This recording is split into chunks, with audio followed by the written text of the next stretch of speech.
Hi, and thank you for tuning in to this very exciting video. Once again, I am chatting with a very dear friend of mine who I met maybe in an inauspicious place in the Nithyananda Cult, but who is just a beautiful soul. I follow her all over social media. She's always got amazingly uplifting Instagram posts. She's a very gifted spiritual being, and it's just such an honor to chat with her today about some of the red flags and experiences we both shared in the cult of Nithyananda. So without further ado, I'd like to introduce you to Maritza Cortez. Hi, Maritza. Hi, Sarah. So thank you so much for coming on my channel and sharing your story. I saw your interview with Satyojata and wow, you've gone through a lot over the last couple of years. And I think it's really important for us to share these stories because, I mean, it's a healing process to be able to vocalize and put into words what we lived through and what we suffered through. It's really healing. And hopefully it can also save some other seekers the misfortune of kind of falling into the trap that we fell into. So, before we really go further into the red flags and the horror show that the cult turned into, I'm curious to know how you first found the one who calls himself Nithyananda and what kind of got you into his organization. So the first time I had come across him was actually through um, someone who's still involved in the cult. He goes by Nithyananda. Um, so he had introduced me to the one who calls himself Nithyananda via Instagram. Actually, we connected over Instagram one day.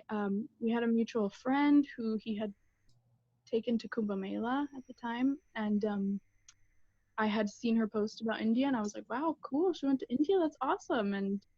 And somehow I managed to connect to him through her, and we ended up chatting, and one day he was just like, I want to invite you to this webinar. I think you would really vibe with it. And I went one day, and that's pretty much how it all began. As I went to this 2-day webinar, which was called Glimpses of Sadashivoham. And if I remember correctly, it was like a 2-day webinar. I went the first night, and I had brought a friend along, who at the time, after that first night, he had warned me and was like, this is a cult. Like, I'm not getting good vibes from this. And at the time I was really offended because I had thought, wow, I had found what I was looking for, something like this grandiose experience of spiritual awakening and synchronicity that really just flowered. I just took it as some sort of like majestic happening that I was looking for. And that's pretty much how I really got introduced, was through Nidija. And through that whole happening, we kind of developed a relationship. And it was really through him how this whole thing was really brought into my life. Yeah. So I know you eventually joined the Adinavasi training program, which is like the ashram's indoctrination camp, or like an indoctrination boot camp where somebody finds out what the lifestyle is really like and commits themselves to serving the mission full time. Is that something that you did along with Niraja? Because I remember you being there. And what led you to take, obviously, like you said, you felt like you found the answer to what you were seeking and that this was exactly aligned with your life plan. How did you go from just attending a webinar and really having a friend warn you that it's a cult to jumping in and making that lifetime commitment?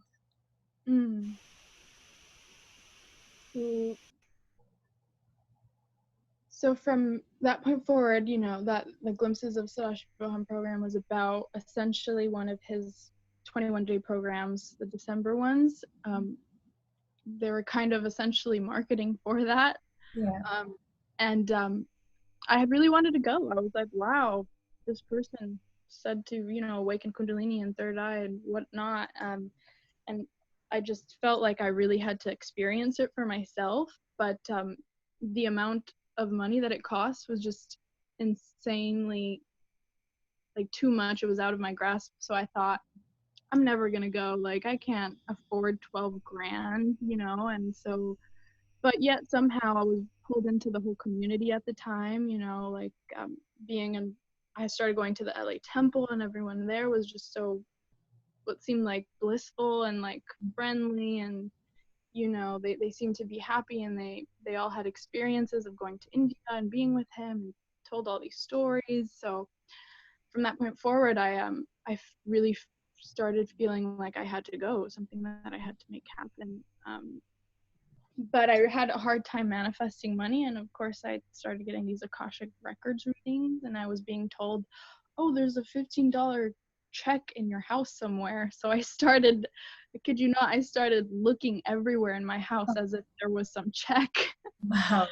And now I realize it was probably not true, because Yeah. I never found that.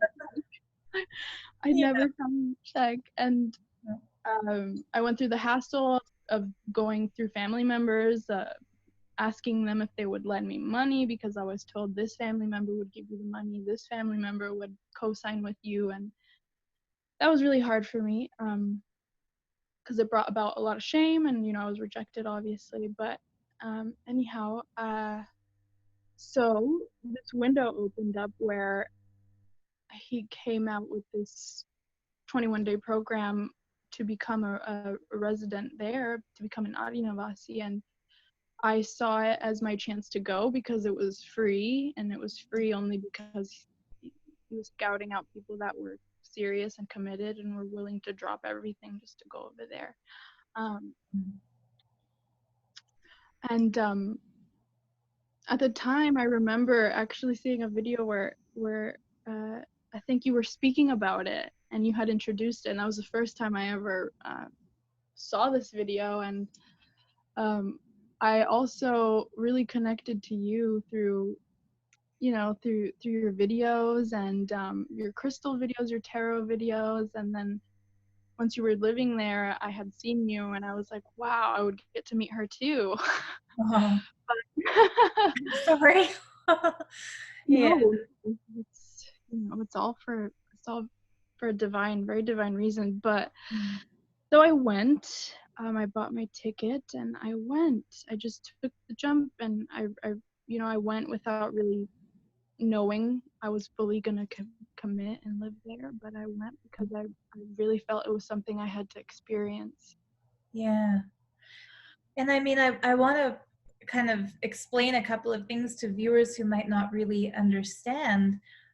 When you said you attended that webinar, what a lot of people don't realize is that Niti chooses topics based on what's trending. Like when we were about to enter into 2012, he started making his webinars all about this 2012 cosmic vortex that we're about to jump into.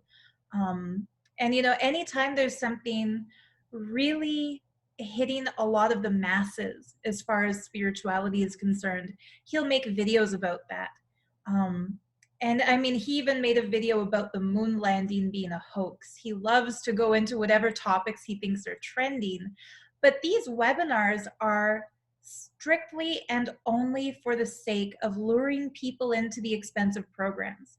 So Maritza, like when you mentioned that this program was basically just trying to pull people into this $12,000 program, that's bang on.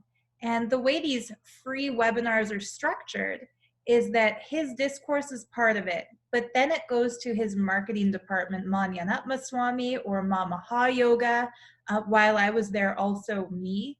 And we basically just tell people if they don't come to the next program, they're missing the opportunity of all lifetimes where they can realize enlightenment and manifest superpowers and blah, blah, blah. And we used to get a lot of complaints from people saying that when the marketing starts, they want to walk out and leave, but they couldn't because the carrot dangled was that if they stay till the end of the seminar, he gives a meditation. And so it's really sneaky the way there's like a bait and switch. And it's funny, like as I say this, I remember there was a discourse in which Niti told all of us, if ever you're given something for free, you are the product. And that's basically what his webinars are. They're free, but you're the product he's trying to catch. He wants one more participant. And this, 21 day Sadashivatva program, it wasn't even really a program. Like you said, he was looking for people who can commit themselves completely. And what that means is that for most programs, prerequisite is pay between $10,000 and $16,000 USD to attend. For Sadashivatva, he didn't want your money, he wanted your life. It's a lifetime commitment. Like if anybody comes to Sadashivatva, they never leave. Like they become his indentured slave basically for life. So when you actually got to the program, Maritza, what was your experience like? Well, it was a new experience in the sense that it was the first time really traveling by myself to a foreign country that wasn't my native country. And it was, in the context for me at the time, was for my spirituality. Like when I had come across Nithi, I was in a very vulnerable space because I just lost my brother at the time to cancer, one of my other brothers, and I was really intensely seeking the meaning of life and death and wanting to know more. And I just really felt at the time that it was like a mission of mine. So that's why when I say, like, when I did come across him in that webinar, it felt like it was this very synchronistic event that that was meant to happen or something. So I was really vulnerable. I was really vulnerable, and I was sincere at the time. So I can see how I was a perfect catch, for something like that to occur. So going there, I was like I feel like I got a very good glimpse of the lifestyle that is lived there, and I may not have gotten to see the behind the scenes, but I got to see enough to know the reality of things as opposed to the way it was packaged and presented in the internet or like a webinar or something like that. In retrospect, it was transformational because I did experience some type of spiritual awakening, in the sense of like myself getting myself to India was within and of itself this like experience for me. It wasn't induced by him, but it was something I decided to go for. So it was definitely expansive. Yeah. Coming out of it though, I definitely bypassed a lot of the red flags. Yes. And the contradictory things that he would say, and a lot of cognitive dissonance was there, so much of that. Yeah, I mean, when you talk about the reality of the lifestyle there versus how it's packaged, I can speak a little to that personally because I remember as one of the leads that Niti was preparing for this Sadashivatva program, we were all so excited because he told us that the way the Audinum had been structured up till then is about to be dropped and replaced by what he called a new culture. And he said from now on, we'll get instant approval for any cleaning supplies we need. We're going to make the place spotless for all the newcomers. We're going to restructure the daily routine so that everyone gets as much sleep as they need and as much freedom as they need, and time to connect with their families back home. We, to be fair, weren't trying to pull a bait and switch on people where, okay, let's promise them something great. And then when they get there, it's like sleep deprivation and slave labor camp. We really truly thought, because he was telling us that this is going to be the greatest gift for seekers, and that they're going to be able to establish themselves in the superpowers of becoming superhuman in his energy field, which he claimed the ashram was his energy field. But it was really disillusioning and disappointing for the leads, for those of us who were able to see the red flags, as much as it was for you guys as participants, because, you know, it became really quickly apparent that everything he told us was going to change didn't. And for me, like, I remember one of those big red flags about Sadashivatva was that he told all of us that everyone is going to be given enough time to sleep. And then what actually inevitably happened was the day went on until past midnight, and then everyone was expected to be there for the 4 a.m. yoga. And much to my chagrin, because I'm somebody who always struggled with following a schedule and aligning to a routine, he made me one of the so-called integrity officers who had to wake everyone else up and make sure everyone was there for routine. And I mean, I was having my own terrible flashbacks while watching your interview on Satyojata's channel, where you mentioned you used to hide under the bed in the morning so you could get that extra hour of sleep during morning routine. So it's funny, you and I were on like opposite sides of that bed. I was searching the dorm, like, where are those people? Because I'd get yelled at if anybody missed the routine. How did your body react to the conditions in the dorm? Like, I know it was quite dirty despite the fact that we were told we'd be able to clean it.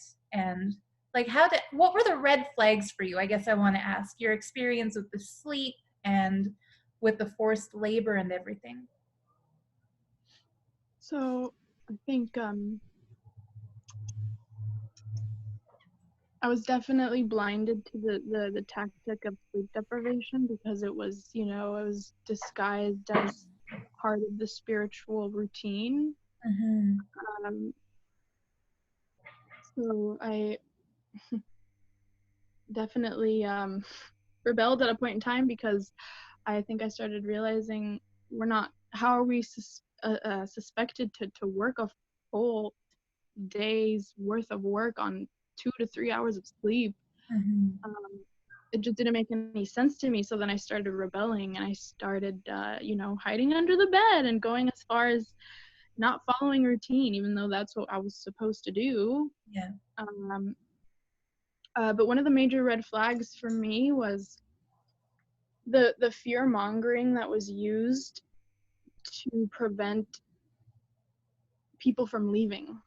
Mm. Um, when they expressed they wanted to leave, they were really held back with fear mongering, like being told like the outside world is, you know, polluted, it's only going to hinder your spiritual growth, or um, there was a lot of shaming involved disguised as like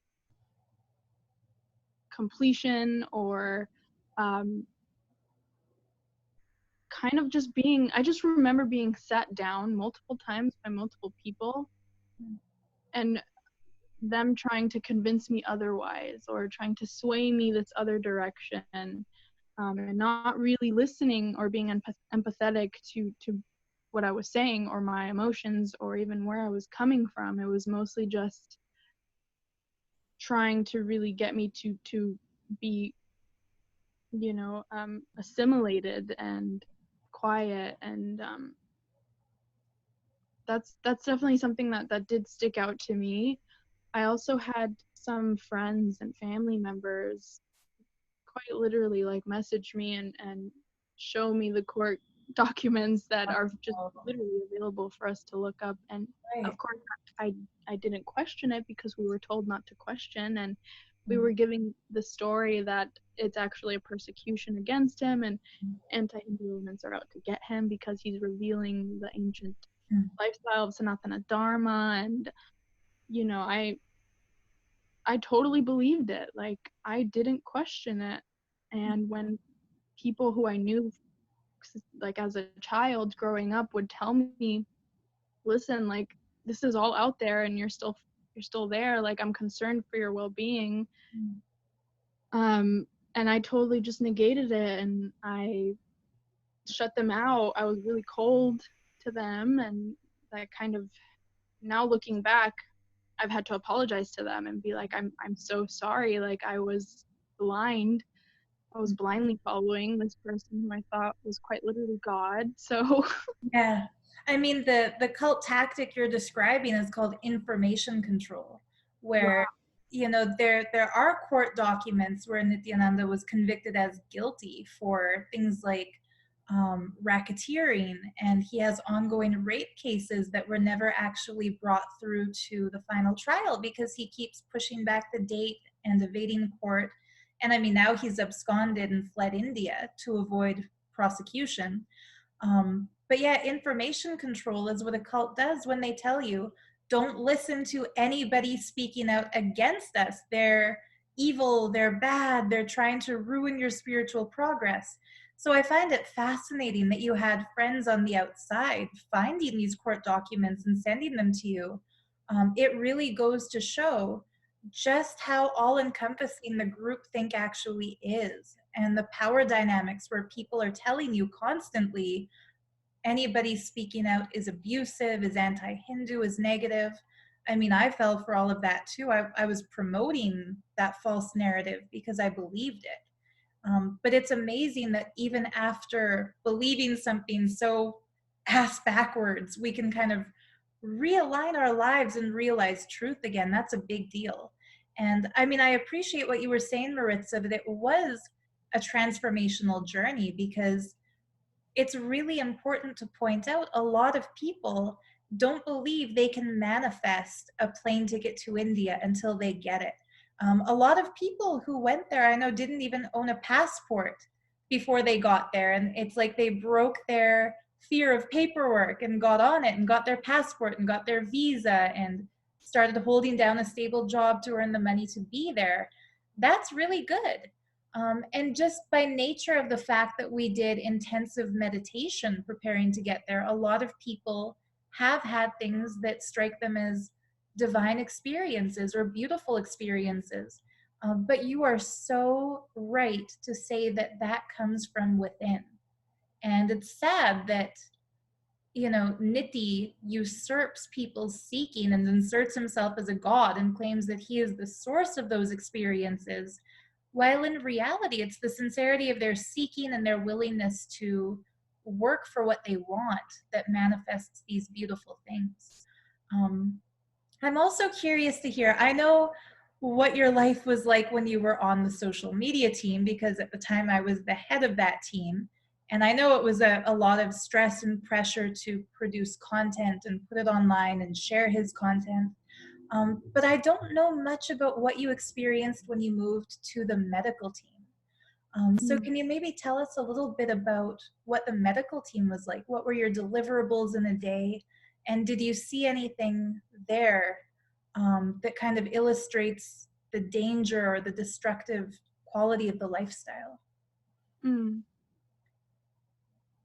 Yes. So I there were a lot of people that would come in with wounds, like bacterial wounds. It was like open wounds on the feet and like on like the skin. It was some sort of bacterial stuff going on in the item for sure. I also had wounds on my feet, like open sores. It was very interesting. Never experienced anything like that. Um, for the most part, my duties while being on the medical team included taking residents to the hospital if they need to go to the hospital or the dentist. I would stay with them overnight as well if that had to be the case. There was an extreme case where I was staying with um, an Adinavasi at the time who was there. I cannot remember her name for the life of me. I wish I did. I just don't remember. And she appeared to be really ill, and it seemed as though she had been ill for some time, because I do remember seeing her in the dorms just looking ill and like laying in a bed. And So then she had come to the medical room and was having trouble breathing, and she was having pain in her lungs or her abdomen. She just appeared really ill. To this day, I don't exactly recall what was her medical issues. I just know that her lungs were collapsing, so they were failing. So there was a good week where I was staying with her in the hospital, and she ended up passing away. And what really alarmed me was that no one seemed to care. Like it seemed to not be like a big thing that someone who was living there, Wow. went to this program and was living there, was going through this intense medical issue, and by the end of it, she lost her life, and uh, it was quite traumatic for me because Yeah. it was like kind of having to watch someone go through intense pain and suffering like I did with my brother, and um, I didn't like that it was kept on the down low, like when it did Yeah, I mean, happen. this is the first I've heard of this. I don't mean to interrupt, but I mean to say that nobody really cared. I would say it's even worse. Nobody really knew. Like I had no idea that at that point in time when we were both there, somebody actually passed away. That's scary. That's scary that that was completely hidden from the rest of us. Whew. I don't that's one extreme case too that also kind of woke me up, Yeah. because I was like, this doesn't didn't make any sense why it was just kept on the down low. And even coming out of it, now it's been 2 years, since almost 3 since I've been out and away from there. I had completely repressed that memory because Okay. it was definitely really tough for me to go through, and it wasn't until Tokyo Jata had brought it up to me, and I was like, oh yeah, that happened. Like it was like a rush, a flashback of memories that came back. Um, and even I myself, through this experience, I'm still learning a lot about cults and cult tactics and all these little subtle manipulation Mm-hmm. tools that are used to really control groups of people. And I also even remember having a friend talk to me about the sleep deprivation being used as a way to control people and subtly program them. And it was, at the time, I totally didn't believe it, but as the time came where it was time for me to leave the country, because I was on a visa there, and every 6 months you had to leave. As that was coming up, probably around like September or October, I was thinking like, okay, I think I'm gonna leave. Like, I'm not happy here. And once I started questioning, why am I not happy here? I came here all the way here and was willing to drop everything back home to come and witness this lifestyle that was supposedly so enlightening and blissful. um, I started questioning, and due to the questioning, I was having a lot of shame because of the programming that was being instilled in me, like as if I was taking the guru for granted, or Right. committing guru droha for not following the lifestyle, or like all of these things that really aim to disempower you Yeah. as opposed to empower you.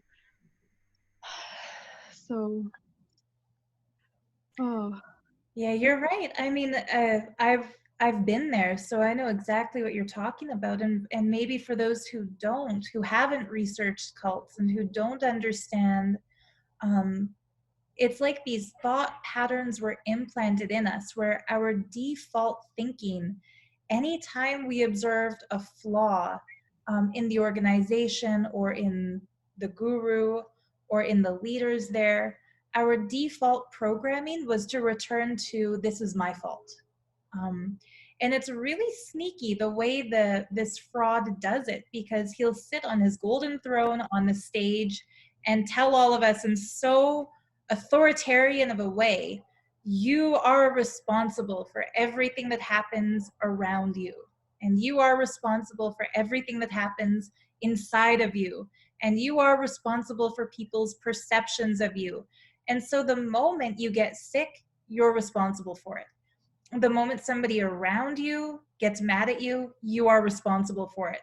If you get exhausted in the routine, it's your fault.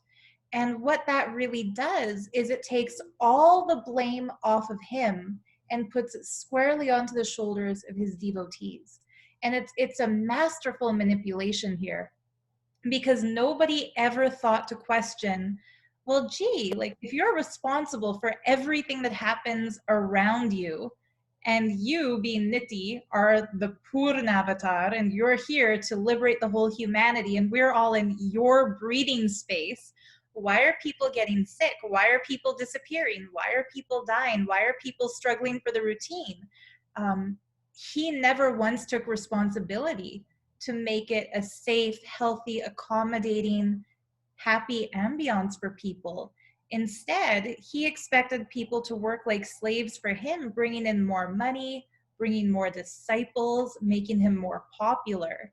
And if anybody had a problem with that, it was their problem. And so this default, it's my fault patterning is one of the major, you know, pardon my language, but it's a major mind fuck that we have to really clear from ourselves when we leave that cult. Because, you know, even for me, Maritza, like it took me a year after leaving, after finding out the kids were getting beaten in Gurukul. It took me a whole year to process that information, to realize it's not the teacher's fault. It wasn't done for the kids to grow and expand. It wasn't their misinterpretation. It wasn't my misinterpretation. It wasn't my space that created this experience where the kids told me they were hurt. It was him committing a crime, and we have to do something about it. And I mean, it's really hard to describe this to somebody who has never been in that environment, but we really do feel like it's our fault. So I mean, when you say that when you wanted to leave, there would be people sitting with you to help you complete with that incompletion, and to convince you that it was the best thing to do to stay there. I totally get that. And so when you did leave, how did you stick with your resolution, and not fall into that default thinking and not let people, you know, put their group think mentality to pull you back in? How did you escape is basically my long-winded question here. um, I definitely had to be manipulative on my end because I saw what they were trying to do and I had to kind of like maneuver around it. Mm. Otherwise, I would, well, and by the end of it, it was not graceful because I was yelled at by, his name was Nandishwara at the time, who I believe was in charge of everyone at the time. I was like really rudely scolded at and yelled at the gate. Like they held me at the gate because I was dropping the kavi as I went to go drop the kavi as I was leaving because Yeah. I knew for a fact that I cannot leave wearing this. Yeah. Which I already had a lot. Even then, I had extreme guilt about it because there was a point in time where I was dead set that this was my life. Like my reason for taking birth was to serve his mission as a monk. And so I had dropped it, and the gatekeeper at the time had called and was trying to verify if I had gotten approval to leave, and then it was a whole game of calling people, and then finally I got a hold of someone, and I ultimately they were upset because I didn't mention that I was dropping the kavi. And I remember just getting an earful. I don't remember exactly what he said, but I remember getting an earful from him, and he was like yelling and like scolding me, being mad, and I was really shooken up at the time. Like I remember leaving crying, like I was crying in the car because of the way I was treated as I was leaving. And it was literally, people looked at you as if you were dirt or like some worthless person for choosing to leave.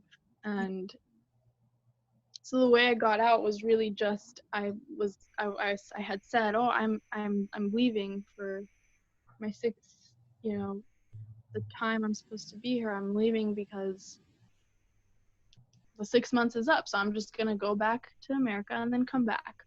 Mhm. But that was not the case. I really just went with it. I went with the story, and I kind of got through the approval.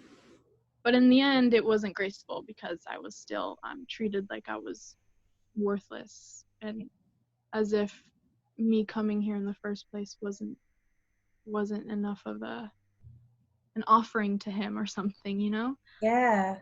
I mean, I know for a fact the people who donate money, the moment their money runs out, they get the cold shoulder from everybody who pushes them and pushes them to give. And similarly, if somebody donates years of their life or months of their life or any amount of time, there's a lot of love bombing when they first come in, like, wow, you're the chosen one, you chose yourself, you're living for Nithyananda's mission, congratulations, now you'll be enlightened.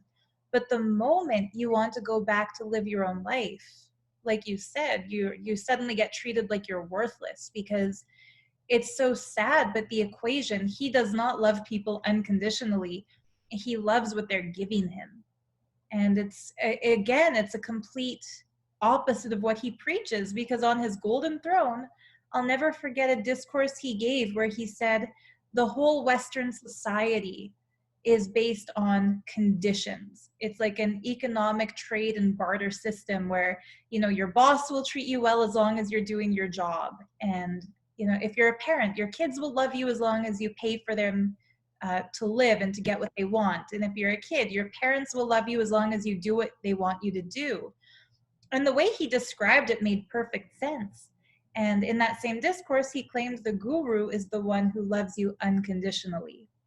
But it's the exact opposite in reality. What I've found in my case is that my family and my friends who were warning me that it's a cult, they loved me throughout my entire brainwashed years with him and welcomed me back with open arms when I left. Whereas this self proclaimed avatar who describes himself as the embodiment of compassion and unconditional love, even before I started speaking out publicly against him, I was shunned by his community just because I decided to leave. And this is a pattern that I sadly hear repeated with so many. um, and I mean, you mentioned that you had a really nice friendship with Adam, with, I Mm-hmm. mean, his spiritual name, his Niti name, not spiritual name. The name given by the fraud is Nirajananda. Um, how did that relationship deepen and develop when you came back to the US? Hmm. So, it was my decision to come back, and because I was not happy there, and got out of it. I came back, and I tried to go back to my normal life. I really did try, but it was really hard. I was still struggling with a lot of the programming inside and the guilt and shame. Um, so fast forward a couple months, like maybe 1 or 2 months or three, Adam came back. My understanding was, he was still a monk as well, and he was held or stopped at the Bangalore airport as he was trying to go to Sri Lanka or something like that. He was stopped because obviously, like, the Indian police there already have a knowing of who Nithi is and what he is and whatnot. So they were targeting all his disciples at the time and weren't letting him come through or leave the country or something. So something happened where he had to come back to the States as opposed to going elsewhere. Some sort of drama that happened at the airport. So he ends up coming back, and I think looking back, I think he had wanted to come back but was still conditioned. So I think he was in denial about wanting to leave because he wasn't happy there. Well, and people get guilted and shamed and told that they're incomplete and that they're a failure if they want to leave, just like you mentioned earlier. that can have a major impact on whether or not a person is willing to admit what they really want. You know, if what you want makes you untouchable in the eyes of the community you're trying to be a part of, you'll push that back and pretend to fit in, right? But Absolutely. sorry, so go ahead Uh, about um, Adam. yeah, so then he came back and was still in the Kavi and was having a hard time trying to contact people who were still there about dropping it. And finally, he was able to drop it. I think he just dropped it. And so from that point forward, it was kind of like our relationship started to blossom again. Because when I met him, we definitely were interested in each other in that way. But at the time, he was going back and forth to and from India, and every time he'd come back, he would resume, and then he would go. And eventually, I went because I was influenced by him so heavily. So when he came back is really when our relationship really started, and we ended up moving to Seattle together because we both knew people over there who are actually still following Niti. Um, and so we ended up going because they were there, and we lived together there, and ended up living in a camper together for some time, some months. And we were still both entirely stuck in the trance of Niti, and we were still following him and whatnot. And then I came back from Seattle because my other brother had tragically committed suicide, so I had to come back. Sorry. And that was also a really big catalyst to waking up from the cult, because uh I at a time like that, you would imagine your spiritual group to be your support system in times like that. But I kind of got the opposite, like, especially in the way that Niti talks about suicide or people that deal with depression, really talks down on it, like really, really talks down on them. And I think because of that, I felt like I couldn't talk about it, or I couldn't turn to people in the organization as emotional support, or as a way to feel empowered, or you know. So um that was definitely a really big catalyst. And I had come back, so I had spent time away from him and all of that. I was still following Nithya though, still living my life under that context. And yes. And then I returned to Seattle with him, and we remained for the rest of the year, and then ended up coming back together by the end of 2018. And then we were still living together. He was living with me here in my parents' house. And I think once I started to realize that I was moving away from the organization due to me taking interest in other healing modalities, things like Reiki, for example, which is another thing that he talked down upon Yeah. his disciples.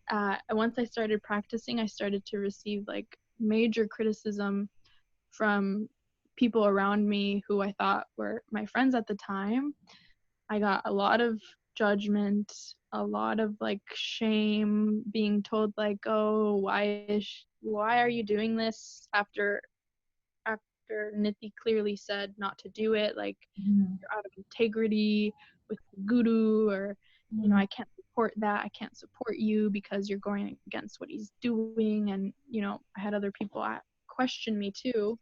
Yeah. So that really also made me take a deeper look and be like, why does this feel wrong? This feels wrong. Like, it was the first time I genuinely questioned him, and I genuinely questioned his teachings and what he said.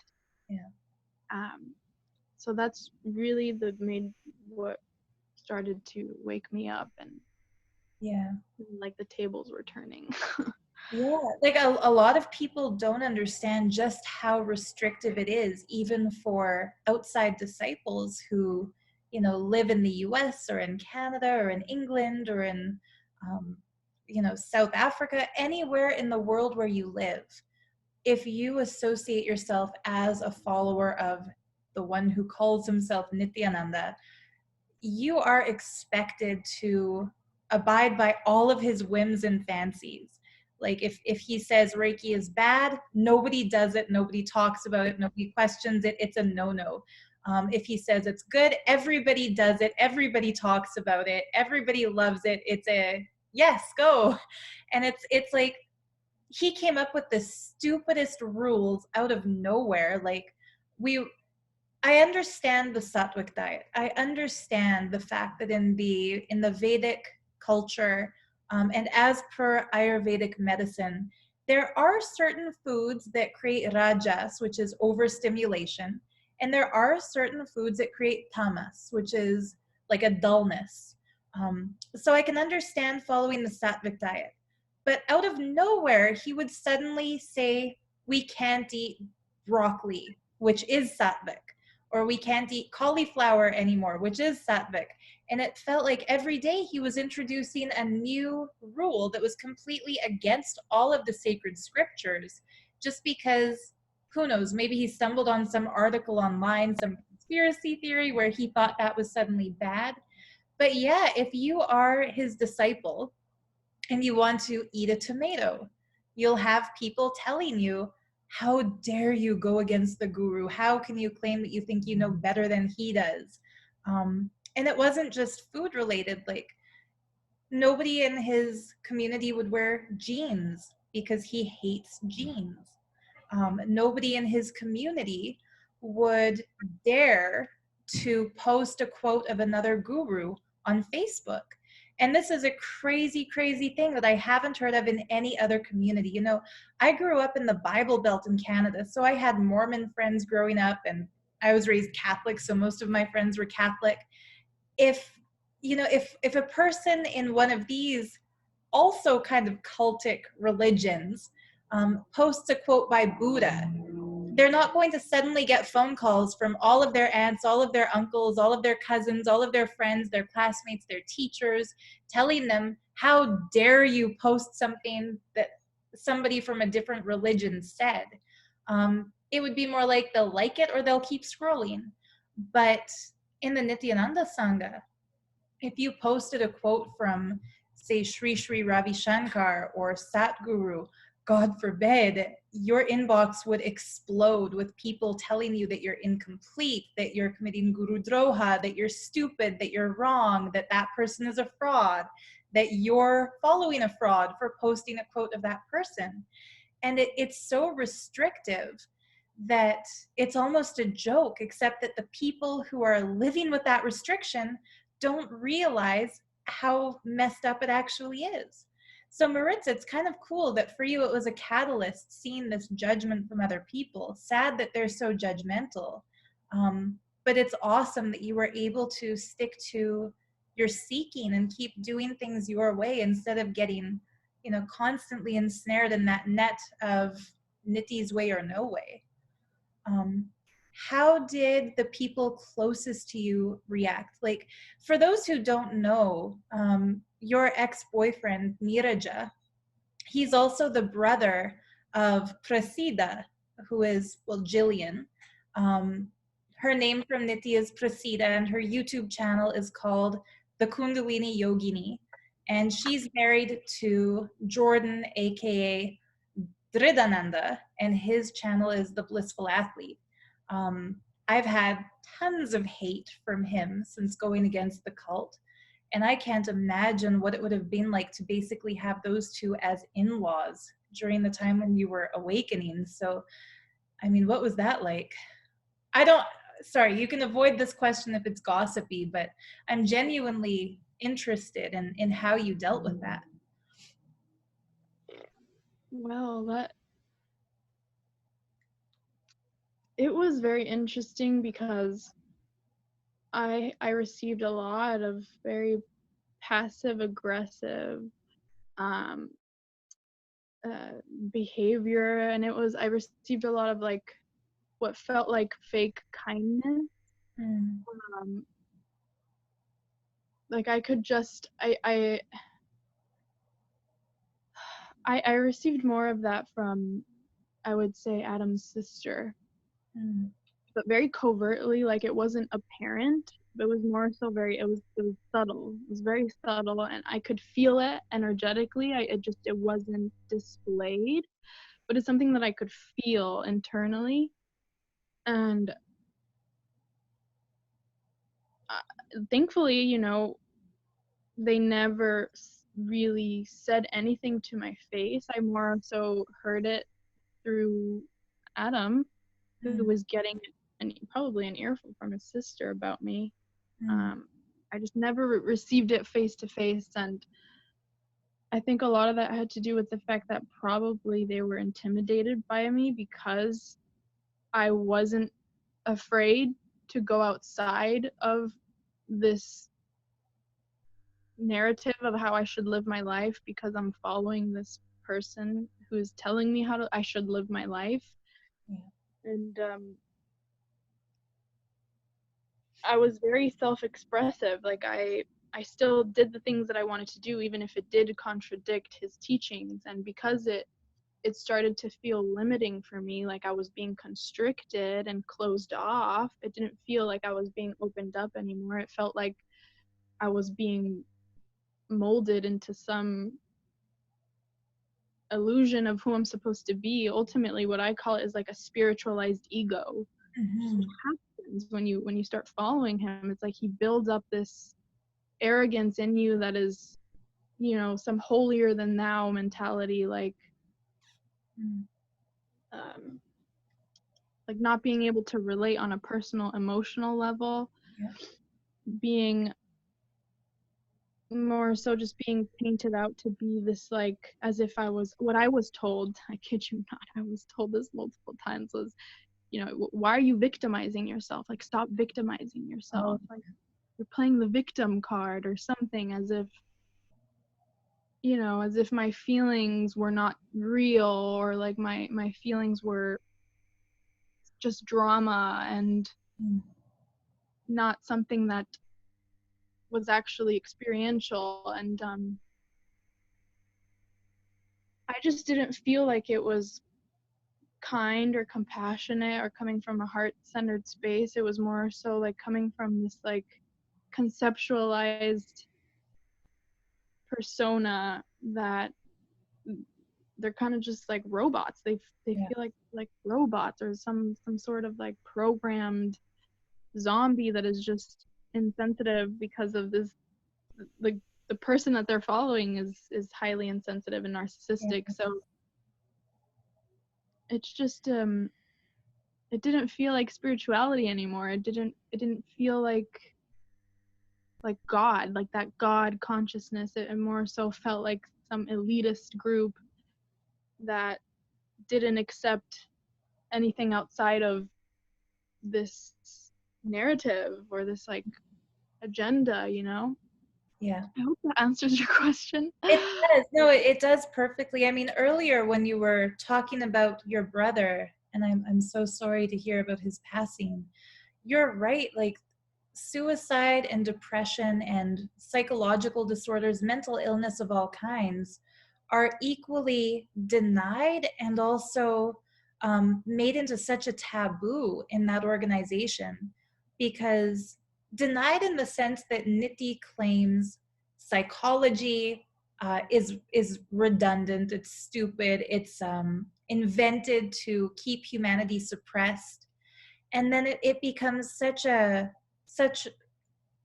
I don't even know, like a stigmatized thing if somebody in that organization knows somebody who commits suicide, because then they're told, well, that person um, has no hope for liberation. Your prayers for them are useless. I mean, I'm very much leaning towards agnostic at this point in my journey. Like I don't know what I believe anymore. I do still find the Vedas and the Agamas to be quite beautiful. I lean towards Hinduism. That's why I'm still wearing the three chakras. Um, And I still love crystals, but I don't know whether they have energy or if it's placebo effect. At this point, I don't even really care. I'm just happy to play with what I like for the fun of it. But there's such a huge compassion in other religions. And I am not putting down Hinduism, because there's a compassion in Hinduism also. But I see more compassion in Hinduism outside of Nithi's cult, and in even Christianity, where if somebody commits suicide, their relatives are never told your prayers are useless, there's nothing you can do for them, that person is a lost cause. But in Nithi's cult, he put such a terrible twist on the suffering a person experiences that leads them to that decision, that if you even bring it up, people go through some kind of cognitive dissonance where they can't possibly believe that there was a psychological issue that needed healing, because they don't believe psychological disease exists. And if you say that you want to do a puja or a prayer or something for that soul, they tell you it's useless. So it's like the loved ones who are left behind have absolutely no way that they can grieve or process or move forward or talk about the pain, because it's not accepted, it's not allowed. And I mean, that would be such a terrible corner to be boxed into at a time when you still want to follow this self-proclaimed guru, but you feel that there's no solution he's offering you for the problem that you're facing in life. It sucks. um, and my personal theory is that the reason he constantly puts down psychology and psychiatry is that he is a textbook example of a narcissist, and he's a textbook example of a psychopath. And if his devotees had any faith whatsoever in the institution of psychology, they would be able to pinpoint his diagnosis and break free from his narcissistic abuse. Um, but I think you also nailed it, Maritza, when you said that, you know, Jordan and Jillian have become like robots, because I mean, I met the two of them both very early into their time following that fraud. And what I remember is that they were both warm, caring, outspoken, generous, excited people who I got along with really well. Like, in my experience, Jordan was one of my friends in the early days of the Sadashivatva program. And Jillian was my friend up until the day that I spoke out against the cult. And I find it really sad that these people will shun anyone who promotes anything ideologically different than what the fraud they're following will allow. It's sad. I mean, do you have any communication with them at all now? No, none at all. And they I don't get me wrong, like I I wholeheartedly believe deep in their hearts they are very kind, generous, caring, thoughtful people, but because they've been programmed and conditioned, Yeah. it's like they've got these, like, you know, blinders on, and their focus is tunnel vision, and it's only him. Yeah. So, even they're willing to shun out even, like, childhood friends that have come out of it, Yeah. where they went through some very extreme stuff while being there. And it pains me to know that even those that they grew up with, spent Yeah. their childhood with, they're not willing to listen to or give the. Yeah. But yeah, no, I cut off all contact with all of them. Like, once I started to receive the negative criticism about my path, like what I was embarking on that was healing for me at the time, like that's when I got the clear awareness that, okay, like, you're not really my friend, you were never really my friend, and that's okay. I'll I'll keep my distance. And Yeah. um I have had no contact with them, but uh sometimes I will see things like on some of their social medias that people will send to me still, even though I have them blocked. Like, I have some people that for some reason are still following them, and they'll, like, send me screenshots of what they'll post. And sometimes I feel like they're alluding to people like us who are speaking out, and like they'll Yeah. post about it, and it's some stuff like that.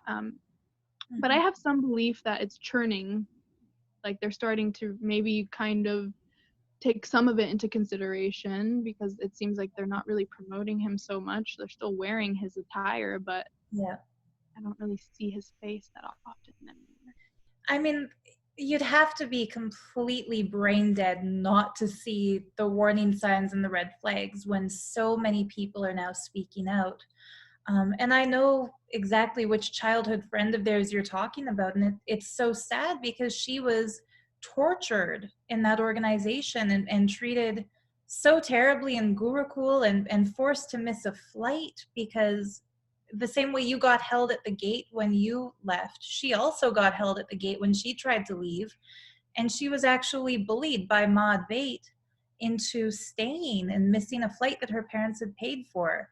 And then when the organization found out that this girl, that her parents had a lot of legal connections, lawyers in the family, after forcing her to miss a flight, 4 hours later, they kicked her out. And so she had to book another flight. They just waste people's time, waste people's money, chew people out, spit them out. And what's just shocking is that when we hear her experience, there's no question about who's in the right and who's in the wrong. It is painfully obvious that that girl was in the right, you know, that she tried her absolute best to be a good student of the Gurukul for as long as she was there. She started seeing red flags, she started getting sick, she started getting tired of it, and when she had taken too much, she escaped. And then they dragged her back in, made her miss a flight, and then kicked her out. And it's a dangerous place to be kicked out in South India if you don't know the culture and you don't have any contacts. Think of this, like an 18-year-old girl at night sent out outside of Bidadi, where the closest neighbors to that ashram are drug lords. Like it's a Don who owns that, you know, that big mansion next to the Bidadi ashram. Ah, That guy is like an arms dealer, drug trafficker, and I've heard horror stories about you know, the armed guards and what they'll do to people. So here's an 18-year-old girl kicked out in that kind of an area, where there's wild, like, black panthers on the prowl near the Goshala. She's kicked out of that gate without a taxi booked for her, without an escort, without anybody that she has as a local contact after missing her flight, and she had to fend for herself. And then the childhood friends who dragged her into the cult don't give a shit. That's sad. And that shows the level of indoctrination they're under, and how polluted their inner spaces become, where, you know, when dealing with somebody who's been hurt, for people who aren't in a cult, the first response will be, how can this be solved? How can we help the injured party? But for people in the cult, the first response is, how can we cover this up so it doesn't destroy the public image of the cult? And I think, you know, the moment your ethics are switched from how can I help somebody who's hurt to how can I silence this person who's hurt so that my guru's reputation doesn't get destroyed, that's when you know you're brainwashed, you know. And there's also a male mutual friend of ours who was sexually abused worse than I was. Like, he was really badly sexually assaulted by Nithyananda. And when he told Jordan, Jordan didn't believe him. And even the day I told Jillian about the child abuse, and I gave her a heads up and said, tomorrow I'm going to go public about this. And she literally said she would still be my friend because she knows me. But she blocked me, just like everyone else did. And it's sad. So they've got their childhood friend, they've got a guy friend, they've got me, they've got you, they've got so many of us telling them how we have been hurt by the cult. Eventually that's got to add up to them making the decision to leave. But sadly, I think a person needs to get that wake up call within themselves before they'll take action. Like, even if every single person they've ever met tells them he's a fraud, he's a rapist, he's a criminal. He's absconded from his obligation. He never had an assassination attempt against him, ever. But he cries assassination. Like if a fly lands on him, he'll say assassination attempt. They've built up such a grand narrative, and they make themselves into such victims. Like, shit, dude, they tell you that you're making yourself into a victim. Don't they see how Nithyananda, claiming that people have tried to assassinate him, claiming that his life is in danger if he goes back to India, claiming that, you know, everyone who tells the truth about him is an abuser, abusing him, he is making himself a victim. And it's just shocking that they don't see it. But I do think, like, as more of us speak out in forums like this and talk about what we went through, I think it will eventually make a difference. And hopefully even they will finally get that click and that realization and get out, because I don't see a positive future for anybody in that cult. Like it's headed in the direction of, it's a sinking ship, and I don't want to see it go into the direction of a Jonestown. But if it does go in that direction, I hope everyone gets out before, you know, the shit hits the fan. Yeah. Yeah. And I mean, the other thing that's really frightening is that even though he stigmatized suicide and has said that suicide is the worst crime, geez, he also said that if somebody commits suicide for the sake of defending their guru, it's not a crime and there's nothing bad about it, and they are guaranteed a place in Kailasa. He's already said that in one of the Rudrakanya discourses. So I really do feel passionate about exposing him and getting people out, because I mean, he's already planted the seeds that in a person's mind, it warps logic to believe that, you know, suicide for him would be a noble thing. And that's frightening for me. I mean, I don't know if you saw that discourse, but it was scary. I did not, and I'm not surprised to hear that. No. It is kind of scary to know that even, you know, people that are probably still a part of it really don't see a life without him. And even if they could imagine a life without him, they would probably fall into depression, because Yeah. their whole identity is built around this person. And God forbid, like, that tears down their walls, because then they're faced with themselves and Yeah. seeing the truth of, really, I have power myself. I don't have to give it away to some external source who claims to be God, and then behind the scenes is sexually abusing people because he's abusing his power. It's like, that really angers me. It irks me, and it's painful to know that, you know, people like you too have experienced that, and I just want that to stop. I really do, more than anything else. Like, and if coming out and doing an interview with you is something that will help people Yeah. think twice, then I'm willing to put myself out there, and I'm willing to face the criticism and whatever else may come. Like, it's worth it to me if people are willing to listen. Yeah. Well, Yeah. thank you. Thank you, Maritza, for putting yourself out there and facing the possibility of their character assassinations, because I really think it does make a difference. And especially how you mentioned a lot of people would fall into depression if they try to imagine their life without him. I mean, for me, the worst day outside of his organization is better than the best day in his organization. The worst day of freedom is better than the best day of bondage. And I think that if there's anything I can say to somebody in that position, if anyone has seen this who might be on the fence, or maybe you're watching this beginning to end because Nitty gave you the job of debunking everything that we say, so you have to watch this even though you don't want to hear it.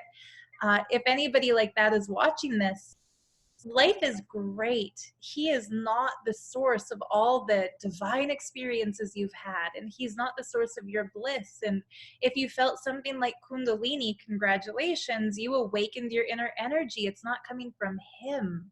He has just hijacked that and claims to be the source, but you are the source of your reality. And I mean, there's one of the truths that he skews and tells people in a self-serving way. we really are the source of everything we experience. But that doesn't mean that if somebody abuses us, we've created that situation or we had that space. What it means is if somebody abuses us, it's up to us to remove ourselves from that abuse and to do what needs to be done to heal and to do what needs to be done to prevent others from getting abused. And so when he claims that those of us speaking out are leading people into the hell of feeling like victims, it's bullshit. We're trying to lead people into the reality of coming to terms with what happened to them, freeing themselves from that kind of dictatorial tyranny and getting on with their lives. And, you know, I really just want everyone to understand life is beautiful and life is great and life is a gift.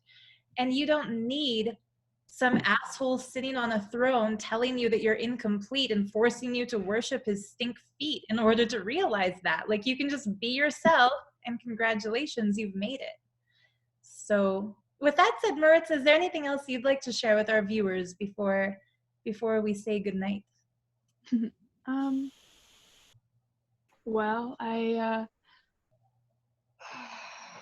would just like to say, you know, if anyone promises you enlightenment or says I can give you this experience of enlightenment, just know that I don't think that's true. I do believe that, you know, there are sages and masters out there who are sincere in their path and can really lead you by example. Mm-hmm. But no one can hand you your life on a silver platter and be like, I will give you everything if you just surrender everything at my feet. Like, that is just not, I don't think that's something that, even if God were to take a body, I don't think God himself would say that. No, I think you're right. I think if God took a body, he wouldn't need you to pay him $16,000 to attend Parama Shivoham, which, I mean, they've given it the acronym PMS, which is really hilarious. God wouldn't come down in human form and charge you $16,000 to give you PMS. Like, that's not how divinity works. Yeah. I think you hit the nail on the head, Maritza. So, And I just wanted to say thank you. Like, thank you so much for being such a rock for all of us and just truly being the goddess warrior that you are, because, you know, you've taken responsibility in exposing the truth and also really being vulnerable enough to present your experience and your story and go through the process of debunking everything, despite, you know, all the lies that are being told and all that gibberish that is really just trash. Because I see you, like, I see you for what you're doing and who you are, and I'm just really happy and honored to know that I'm still connected with you even outside of the cult, because I believe that this is truly where the real solidarity comes. yeah, well, thank you so much, and right back at you. You know, it's a beautiful community that we're experiencing now. Those who are leaving the cult and reconnecting, and sharing these experiences, because yeah, there's no expectation of each other. If somebody becomes Christian, if somebody becomes Muslim, if somebody becomes a Reiki master, if somebody becomes an atheist, none of that matters. If somebody eats mushrooms or drinks wine, like, we're still here, united in this one quest, which is to be the best people we can be, to bring goodness to the world, and to expose the truth. And it's not about abusing or attacking Niti, it's about speaking the truth. And if the truth is perceived as an attack, then he's the attacker. You know, if you've got a knife in your hand and you're about to stab somebody, and somebody takes a picture and says, look, this person's about to stab somebody, that photographer is not abusing the murderer. The murderer is abusive. The photographer is showing what's going on. And I really feel passionate that, you know, those of us speaking out are just showing the reality for what it is. So yeah, thank you so much for what you said. That really means a lot. And, you know, mutual admiration. And, you know, as far as life going on is concerned, thank you for wearing the earrings I made, because I haven't mentioned this in a video in so long, but I do still have my Etsy shop. And, you know, Maritza was kind enough to support my shop and pick those up a few months ago.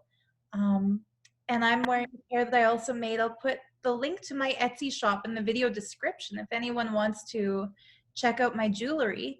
And Maritza, if somebody wants to benefit from your spiritual arts, is there a link that we can share? I saw on Instagram you started at a new spiritual shop. I don't know if you want to tell people exactly where you are physically, but Oh um, yeah, yeah, so I'm mainly really active on Instagram. So my handle is just at Eternal Divine Being, and that's pretty much where I'm most active. cool. Um, yeah, I'm open to collaborations with other artists, creatives. I love promoting other artists. As you can see, like these, I'm wearing Sarah's jewelry. I love wearing handmade jewelry. I think it's way more meaningful, and I love promoting other artists. So I've gotten so many compliments on these earrings too. Cool. That makes me happy. Thank you. Yeah. Cool. Yeah. So you know what? I'll put your handle in the video description in case anyone wants to connect with you. Um, and with that, I guess we'll say goodnight. As you guys can all see, it's gotten dark and we've both turned on our lamps, but thank you for continuing to watch to the end of this video despite our loss of sunlight. And if you have any questions for me or for Maritza, please do leave us a comment. Let us know what you're thinking, what you're feeling, or what more you'd like to know, and we'll do our best to answer those. Thank you for tuning in, and yay, let's enjoy life free from brainwashing. Thanks Freedom. again, Maritza. Thank you. My pleasure.